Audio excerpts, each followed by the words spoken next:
Hey everybody, my name is Katie and I wanted to take a couple moments to give you my thoughts on the cutest little mini Polaroid camera.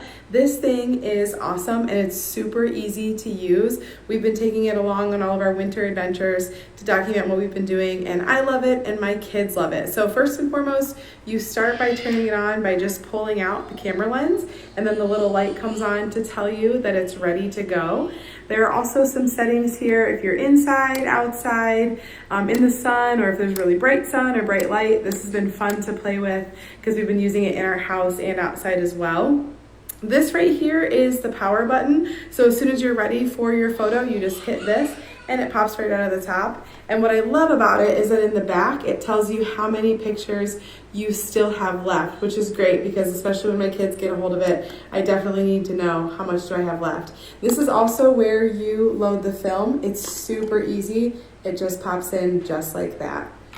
And then when you're ready to go, you just hit cheese. And it comes out fast. Can't wait to see what that's like.